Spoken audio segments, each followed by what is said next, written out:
आप लोग हमारे साथ पढ़ रहे हैं प्रायद्वीपीय भारत का पठार।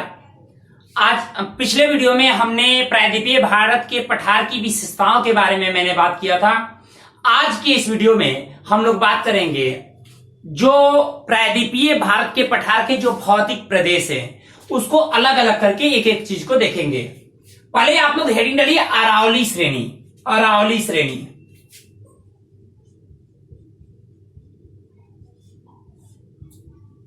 अरावली श्रेणी पहला चीज, अरावली श्रेणी में एक एक चीज को सुनते जाइएगा और नोट करते जाइएगा। यह देख लीजिए, इसका विस्तार उत्तर पूर्व की ओर हुआ है। कहां से कहां तक है? गुजरात के पालनपुर से, गुजरात के पालनपुर से लेकर दिल्ली तक इसका विस्तार हुआ है। गुजरात के पालनपुर से दिल्ली तक इसका विस्तार हुआ है और इसका विस्तार उत्तर पूर्व की ओर हुआ है। उत्तर पूर्व की ओर विस्तार हुआ है और विस्तार हुआ है। नोट करते जाइए एक चीज को। अरावली श्रेणी गुजरात के पालनपुर से लेकर दिल्ली तक विस्तृत है, अर्थात इसका विस्तार उत्तर पूर्व की ओर हुआ है। अगला चीज, अरावली श्रेणी में दूसरा चीज, अगर हम देखें पूरे अरावली श्रेणी को देखें तो यह अरावली श्रेणी लगभग, इसकी लंबाई लगभग 800 किलोमीटर है।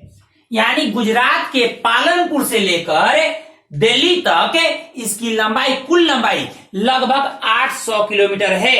अब देखिए, इसमें से सर्वाधिक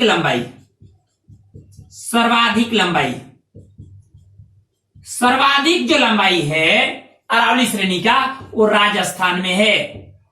नोट करते जाइए, अरावली श्रेणी की अधिकांशतः लंबाई, सर्वाधिक लंबाई राजस्थान में है। देखिए, दक्षिणी राजस्थान का जो क्षेत्र है, मतलब जो नीचे वाला जो राजस्थान का क्षेत्र है, दक्षिणी राजस्थान में इसे जरगा पहाड़ी कहते हैं। दक्षिणी राजस्थान में इसे जरगा पहाड़ी कहा जाता है और दिल्ली में इसको दिल्ली रिज कहा जाता है। दिल्ली में इसको दिल्ली रिज कहा जाता है और दक्षिणी राजस्थान में इसे जरगा पहाड़ी कहते हैं। एक बात आपको बता दें कि अरावली श्रेणी जो है, अरावली जो पर्वत है, ये एक प्रकार का, अरावली जो पर्वत है ये एक प्रकार का सबसे प्राचीन वलित पर्वत में शामिल है। अरावली पर्वत कैसा है? अरावली प्राचीन वलित पर्वत है। वलित का मतलब मोड़दार पर्वत, प्राचीन वलित पर्वत है। पहले ये बहुत काफी विस्तृत हुआ करता था, लेकिन अब ये अपर्दन के चलते ये कट छट कर ये इस रूप में आ गया है, क्योंकि ये पहले बहुत इसका विस्तार अधिक हुआ करता था। अब देखिए, तो अरावली श्रेणी कैसा है? प्राचीन वलित पर्वत में शामिल है। इसकी लंबाई 800 किलोमीटर है। कहां से कहां तक? गुजरात के पालनपुर से लेकर दिल्ली में एक जगह है मजनू का टीला, वहां तक इसका विस्तार है। मजनू के टीला तक इसका विस्तार है। सर्वाधिक लंबाई कहां है? राजस्थान राज्य में। दक्षिणी राजस्थान में इसको जरगा पहाड़ी और दिल्ली में दिल्ली रिज के नाम से जानते हैं इसको। एक बात बता रहे हैं, जो अरावली श्रेणी है इसका सर्वोच्च शिखर गुरु शिखर है। कहां है? माउंट आबू के पास। माउंट आबू के पास, राजस्थान में माउंट आबू के पास अरावली श्रेणी का सर्वोच्च शिखर गुरु शिखर मौजूद है। एक बात आपको बता दें कि माउंट आबू के बारे में आपको पता होगा कि माउंट आबू एक चीज के लिए और फेमस है। यहां पर एक जैन मंदिर है, दिलवाड़ा का जैन मंदिर है। कहां? माउंट आबू एक चीज के लिए और फेमस है, दिलवाड़ा का जैन मंदिर है यहां। और माउंट आबू के पास ही गुरु शिखर अरावली श्रेणी की सबसे सर्वोच्च शिखर है, सबसे ऊंची शिखर है। एक बात आपको बता दे रहे हैं कि इसमें अगर हम लोग देखें तो इसका जो दक्षिणी हिस्सा है, ये वाला हिस्सा, इस हिस्से में कुछ नदियां प्रवाहित होती हैं। खासकर इस हिस्से में पश्चिमी हिस्सा आ जाइए, पश्चिमी हिस्सा और पूर्वी हिस्सा। पूर्वी हिस्से में जैसे मान लेते हैं, पूर्वी हिस्से में देखिएगा तो जैसे बनास नदी, पूर्वी हिस्से में बनास नदी जो चंबल की सहायक नदी है, मलबा के पठार से निकलती है चंबल, चंबल की सहायक नदी बनास इसके पूर्वी हिस्से में, माही लूनी इसके पश्चिमी हिस्से में प्रवाहित होती है। इन एक एक चीजों को नोट करते जाइए। ये रहा आपको अरावली शिखर। अरावली पहाड़ी से ज्यादा क्वेश्चन नहीं आते, आपके जो क्वेश्चन आएंगे वो क्रम उत्तर की दक्षिण की ओर क्रम दे देगा, विभिन्न जो भौतिक प्रदेश है उसका क्रम दे देगा। अब देखिए अरावली शिखर के, अरावली श्रेणी है, अरावली श्रेणी के ठीक नीचे में आप देखिएगा तो मलबा का पठार है, यानी दूसरा हेडिंग डालिए मलबा का पठार। कहां है? अरावली के दक्षिण में। तो पहला नंबर अरावली के दक्षिण में, अरावली के दक्षिण में है। ध्यान रखिएगा अरावली के दक्षिण में और विंध्य श्रेणी के उत्तर में, लगभग विंध्य श्रेणी वो नीचे तक आता है, विंध्य श्रेणी तो इसके यहां पर है, यानी ये विंध्य श्रेणी के उत्तर में है, विंध्यन श्रेणी के उत्तर में, उत्तर और पश्चिम, विंध्यन श्रेणी के उत्तर पश्चिम और अरावली के दक्षिण में क्या है? मलबा का पठार स्थित है। मलबा का पठार अरावली श्रेणी के दक्षिण में तथा विंध्यन श्रेणी के उत्तर पश्चिम में स्थित है। अब देखिए ये जो मलबा का पठार है इसकी ढाल उत्तर की ओर है। मलबा के पठार की ढाल कहां है? उत्तर की ओर। मलबा के पठार की ढाल उत्तर की ओर है। मलबा के पठार की ढाल कैसे है? उत्तर की ओर है। इसीलिए मलबा के पठार से निकलने वाली सभी नदियां उत्तर की ओर प्रवाहित होते हुए प्रत्यक्ष या अप्रत्यक्ष ढंग से गंगा में मिल जाती है। एक बात आपको बता दें, मलबा के पठार का निर्माण कैसे हुआ है? निर्माण इसका ज्वालामुखीय लावा से हुआ है। मलबा के पठार का निर्माण ज्वालामुखीय लावा से हुआ है। जब ये जम जाएंगे, जब मैग्मा जम जाएगा लावा के रूप में जब आएगा तो ये चट्टान कौन सा होगा? बेसाल्ट चट्टान। बेसाल्ट चट्टान। तो हम कह सकते हैं कि मलबा का पठार पूरा बेसाल्ट चट्टानों से निर्मित है। ये ज्वालामुखीय लावा से निर्मित है, अर्थात बेसाल्ट चट्टानों से निर्मित है। जब बेसाल्ट चट्टाने हैं और चट्टाने जब टूटेंगी, जब इसमें अपर्दन क्रिया होगी, निक्षेपण होगी, तो क्या बनेगा? मिट्टी, काली मिट्टी, यानी काली मिट्टी का निर्माण होगा। तो मलबा का पठार काली मिट्टी का क्षेत्र है। मलबा का पठार का निर्माण ज्वालामुखीय लावा से हुआ है। जो बेसाल्ट चट्टाने हैं, ये बेसाल्ट चट्टाने टूट फूट करके काली मिट्टी का निर्माण की है, यानी मलबा के पठार पर काली मिट्टी पाई जाती है। एक बात और है,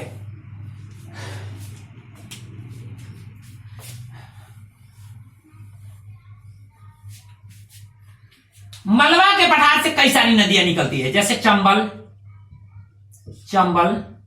केन, देखिए चंबल, केन, सीन, ये सभी नदियां कहां से निकलती हैं? मलबा के पठार से निकलती हैं। इसमें सिंध में काली सिंध देख लीजिए, काली सिंध, बेतवा, ये सभी नदियां कहां से निकलती है? ये सभी मलबा के पठार से निकलती है। मलबा के पठार से ऐसे सैकड़ों नदियां निकलती हैं, छोटी छोटी सैकड़ों नदियां निकलती हैं। नदियों ने क्या किया है कि मलबा के पठार को घाटी के रूप में तब्दील कर दिया है, गड्ढा बना दिया है। यानी चंबल और उसकी सहायक नदियों ने मलबा के पठार को काट काट करके गहरी घाटियों का निर्माण किया है। ध्यान रखिएगा। ऐसे ये मान लेते हैं आपका मलबा का पठार हुआ, और मलबा के पठार में ये नदियां,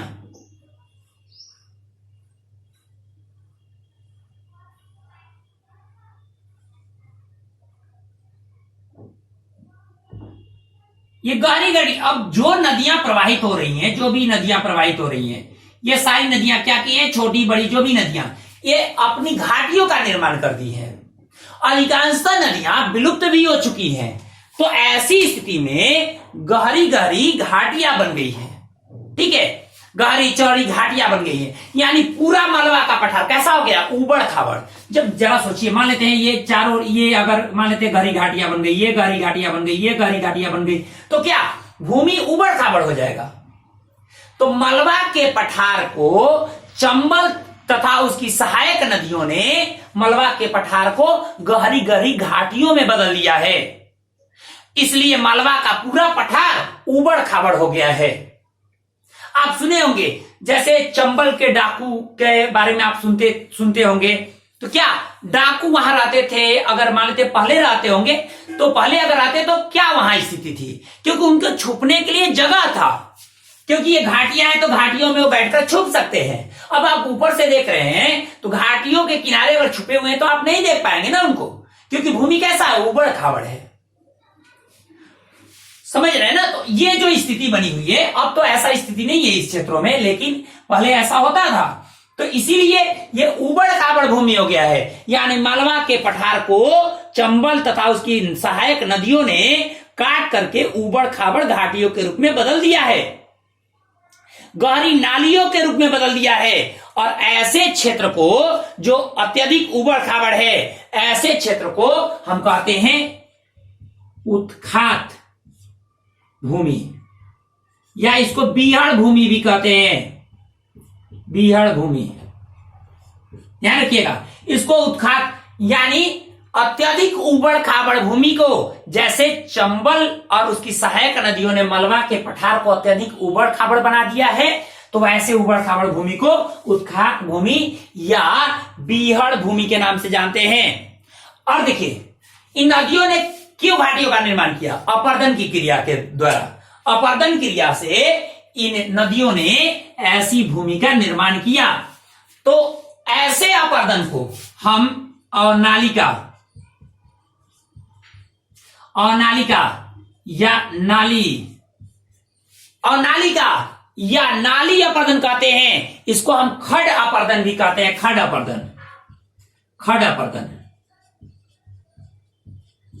जिसे खड्डे गड्ढे टाइप से हो गए हैं, इसको हम अवनालिका अपर्दन, नाली अपर्दन या खड अपर्दन कहते हैं। तो ध्यान रखिएगा, अगर पूछ दिया क्वेश्चन में कि निम्नलिखित में से कौन अवनालिका अपर्दन का उदाहरण है, तो मलबा का पठार अवनालिका अपर्दन का उदाहरण है। यहां पर जो नदियां हैं, चंबल नदी और उसकी सहायक नदी, वो पूरे मलबा के पठार को उबड़ खाबड़ बना दिया है काट काट कर, और उबड़ खाबड़ उस भूमि को हम बीहड़ भूमि कहते हैं या उत्खात भूमि कहते हैं। और ये पूरा जो क्षेत्र उबड़ खाबड़ घाटियों के रूप में बदल गया है। ये आपके मलबा का पठार का मुख्य हिस्सा था जो मैंने बताया। इधर के ये दो हिस्से हो गए। थोड़ा सा आ जाइए आप छोटा नागपुर पठार। तो अगला हेडिंग डालिए छोटा नागपुर पठार, छोटा नागपुर पठार।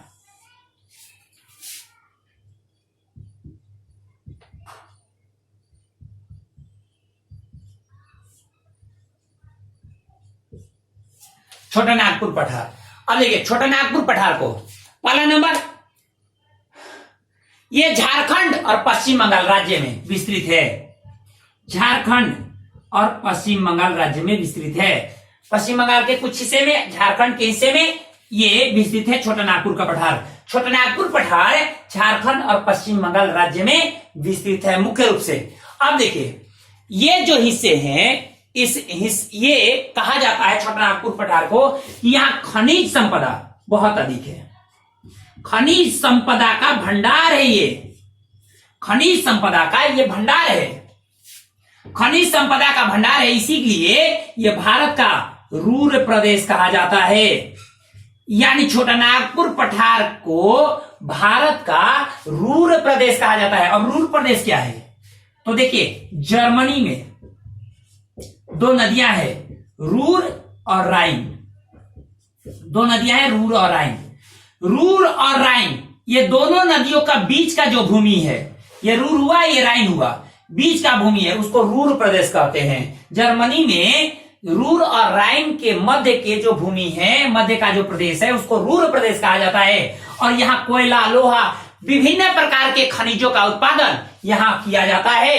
अब देखिए, तो एक ढंग से आप कह सकते हैं कि ये बहुत खनिज संपदा से संपन्न राष्ट्र संपन्न जगह है। कौन? रूर प्रदेश। इसीलिए भारत का रूर प्रदेश इस छोटानागपुर पठार को कहा जाता है। क्यों? क्योंकि ये खनिज संपदा यहाँ बहुत काफी समृद्ध है। खनिज संपदा के मामले में ये समृद्ध प्रदेश है, इसी कारण इसको रूर प्रदेश कहा जाता है। क्योंकि कोयला, अभ्रक, लोहे ये सब निकाले जाते हैं इस क्षेत्र से, छोटानागपुर पठार से। इसीलिए इसको क्या कहा जाता है? भारत का रूर प्रदेश कहा जाता है। नोट करके जाइएगा, छोटानागपुर पठार को भारत का रूर प्रदेश कहते हैं। अगला चीज, छोटानागपुर पठार में अगला चीज, इससे दो प्रमुख नदियां निकलती है, दामोदर और स्वर्णरेखा। दामोदर और स्वर्णरेखा। देखिए, जो दामोदर नदी है वो छोटानागपुर पठार को, ये अगर छोटानागपुर पठार है तो इसको बीचों बीच काटती है। छोटानागपुर पठार से निकलने के बाद दामोदर नदी बीचों बीच काटते हुए हुगली में मिल जाती है। ये हुगली नदी है जो बंगाल में यहां से आती है, ये हुगली नदी, और हुगली नदी में यहां से दामोदर जाकर हुगली में मिल जाती है, बीचों बीच काटते हुए दामोदर नदी जाकर हुगली में मिल जाती है। हुगली क्या है? गंगा की वितरिका है, हम आगे बताएंगे इसके बारे में। अब देखिए, तो दामोदर नदी छोटानागपुर पठार को बीचों बीच काटती है। अब देखिए, जो इसका उत्तरी हिस्सा है, छोटानागपुर पठार का उत्तरी हिस्सा, यानी दामोदर नदी जहां से काटती है छोटानागपुर पठार का, उसका उत्तरी हिस्सा, इसको कहते हैं हजारीबाग का पठार है। इसको हजारीबाग या कोडरमा पठार के नाम से जानते हैं। जो दक्षिणी हिस्सा है इसको रांची पठार कहते हैं।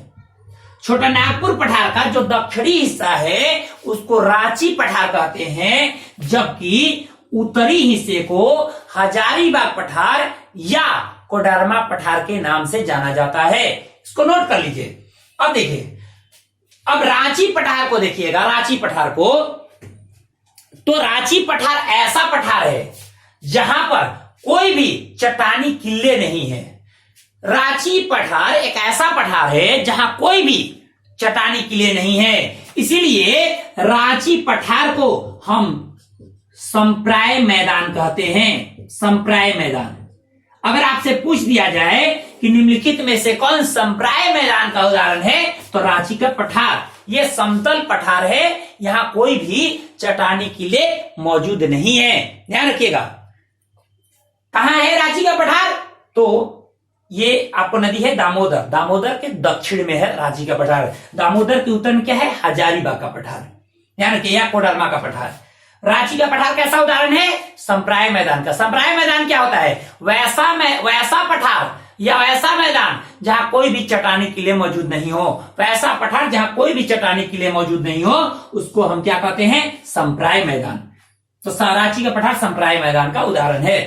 आगे देखिए, जबकि स्वर्णरेखा नदी के तट पर जमशेदपुर स्थित है। ये दोनों प्रदूषित नदियां हैं। जब नदी पढ़ाऊंगा तो इस सब के बारे में मैं बताऊंगा, इसको आप नोट कर लीजिए। अब देखिए, जो छोटानागपुर पठार का जो उत्तरी पूर्वी हिस्सा है, राजमहल की पहाड़ियां हैं। उत्तरी पूर्वी हिस्सा में क्या है? राजमहल की पहाड़ियां।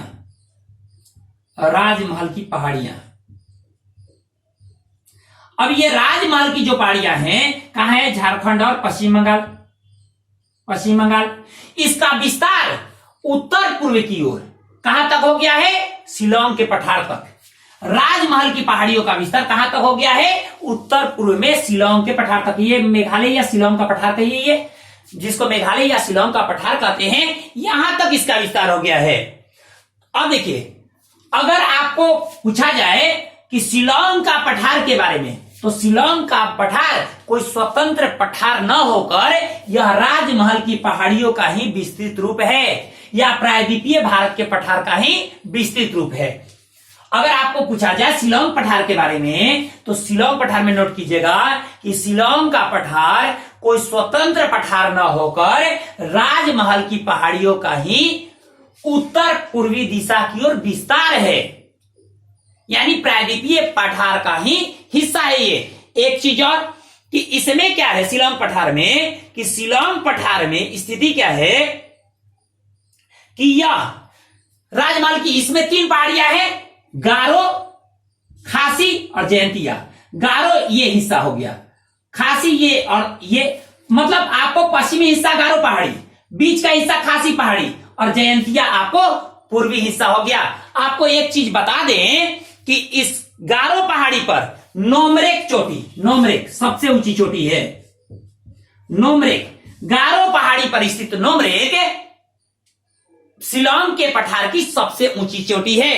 आपको एक चीज और कि जो खासी पहाड़ी है, खासी पहाड़ी पर मेघालय की राजधानी शिलांग स्थित है। मेघालय की राजधानी शिलांग खासी पहाड़ी पर स्थित है। यहां पर दो पहाड़ियां और है असम में, मिकिर और रेंगमा।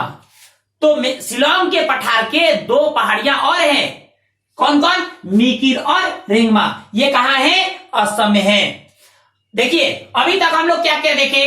अरावली पर्वत श्रेणी, उसके बाद मलबा का पठार, उसके बाद हम लोग देखे छोटा नागपुर पठार और उसके बाद शिलांग का पठार। बीच में गैप है, इसको हम क्या कहते हैं? राजमहल गारो गैप या मालदा गैप कहा जाता है। आज के इस वीडियो में हम इतना ही रखेंगे। मिलते हैं आप लोगों से अगले वीडियो के साथ, अगले टॉपिक के साथ। धन्यवाद।